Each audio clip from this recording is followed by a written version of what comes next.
ഈ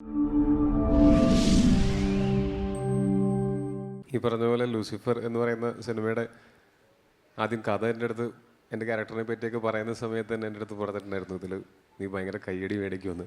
പറഞ്ഞതുപോലെ തന്നെ എനിക്ക് ആ പടത്തിലും അതിനുശേഷം ഒരുപാട് വേദികളിലും ഞാൻ നിരന്തരമായിട്ട് ഞാൻ അഭിനയിച്ചിട്ടുള്ള മറ്റ് സിനിമകളിലുള്ള ഈ സിനിമയിലെ ആ മുണ്ടെടുക്കാനും അറിയാം എന്ന് തുടങ്ങുന്ന ആ ഒരു ഡയലോഗാണ് എൻ്റെ അടുത്ത് എല്ലാ സിനിമയുടെ പ്രൊമോഷന് പോകുമ്പോഴാണെങ്കിലും ഉദ്ഘാടനത്തിന് പോയാലും എല്ലാത്തിനും സ്റ്റേജിൽ പ്രേക്ഷകർ ആവശ്യപ്പെട്ടിട്ട് ഞാൻ പറഞ്ഞിട്ടുള്ള ഒരു ഡയലോഗ് അതാണ്. അത്രയും വിസിബിലിറ്റി, അത്രയും റീച്ച് എനിക്ക് ഉണ്ടാക്കി തന്ന ഒരു സിനിമയാണ്. അതിൽ ഞാൻ ഒരു 10 ദിവസം 15 ദിവസമാണ് അഭിനയിച്ചത്. പക്ഷേ ആ സിനിമയിൽ അതിൻ്റെ ഇമ്പാക്റ്റ് ഭയങ്കര രസമായിരുന്നു. അപ്പോൾ അതേ പ്രതീക്ഷയോടെ തന്നെയാണ് ഈ സിനിമയെയും ഞാൻ നോക്കിക്കാണുന്നത്.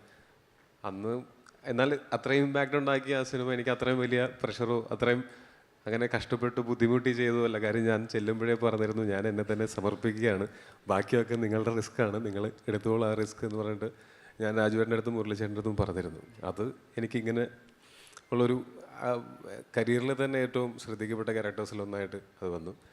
ആ ക്യാരക്ടറിൻ്റെ മറ്റൊരു ഇനി രണ്ടാം ഭാഗത്തിൽ വരുന്ന സമയത്ത് അത് വീണ്ടും ആ ക്യാരക്ടർ ആർക്ക് ബിൽഡ് ചെയ്തിരിക്കുന്നതൊക്കെ ഞാൻ ഭയങ്കര ഹാപ്പിയാണ്. ഞാനും എല്ലാവരെയും പോലെ സിനിമ തിയേറ്ററിൽ തന്നെ കാണാനായിട്ട് വെയിറ്റ് ചെയ്യുകയാണ്. ഒപ്പം ആ സിനിമയിൽ ഒരുമിച്ച് അഭിനയിക്കാൻ പറ്റിയ ആളുകളാണെങ്കിലും അതല്ലാതെ വർക്ക് ചെയ്യാൻ പറ്റിയ മറ്റ് ടെക്നീഷ്യൻസ് ആണെങ്കിലും എല്ലാവരും നമുക്ക് വളരെ പ്രിയപ്പെട്ട ആൾക്കാരാണ്.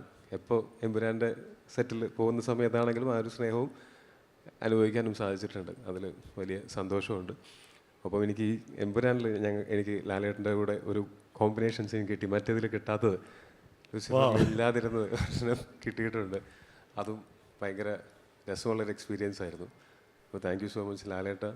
പിന്നെ ആശീർവാദ് സിനിമാസിൻ്റെ 25 വർഷം എനിക്ക് ഓർമ്മയുണ്ട്. ഞാൻ നരസിംഹ തിയേറ്ററിൽ പോയി കണ്ടത് എനിക്ക് ഓർമ്മയുണ്ട്. അപ്പോൾ അവിടെ നിന്ന് 25 വർഷങ്ങൾക്കിപ്പുറം ഇത്രയും സിനിമകൾ, വലിയ ഹിറ്റുകൾ, ഗംഭീരമായിട്ടുള്ള സിനിമകൾ എല്ലാം മലയാള സിനിമയ്ക്ക് വേണ്ടി കൊടുക്കാൻ സാധിച്ച ആശീർവാദ് പ്രൊഡക്ഷൻസിന് എൻ്റെ എല്ലാവിധ ആശംസകളും. അതിൻ്റെ നെടുന്തൂണായിട്ടുള്ള ആൻ്റണി ചേട്ടൻ തുടങ്ങിയ സമയം മുതലുള്ള കഥകൾ ഞാനിങ്ങനെ ആൻ്റണി ചേട്ടൻ്റെ കൂടെ ഇരുന്ന് സംസാരിക്കുന്ന സമയത്ത് പലപ്പോഴും കേട്ടിട്ടുണ്ട്. എനിക്ക് പലപ്പോഴും ഭയങ്കര അഡ്മിറേഷൻ തോന്നിയിട്ടുള്ളതാണ് പുള്ളി എങ്ങനെയാണ് ഓരോ സിനിമയ്ക്കും പുള്ളി അതിൻ്റെ കൂടെ നിന്നിട്ടുള്ളത് എന്ന് അറിയുന്നത്.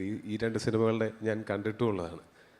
അപ്പോൾ ആൻ്റണി ചേട്ടനും ആശീർവാദുമായിട്ട് ബന്ധപ്പെട്ട് നിൽക്കുന്ന എല്ലാവർക്കും ആശംസകൾ, എല്ലാവിധ സന്തോഷങ്ങളും നന്മകളും ഉണ്ടാവട്ടെ. ഒപ്പം ഇവിടെ വന്നിട്ടുള്ള എല്ലാ പ്രിയപ്പെട്ടവർക്കും ഒരുപാട് സ്നേഹം, ഒരുപാട് നന്ദി. Thank you so much.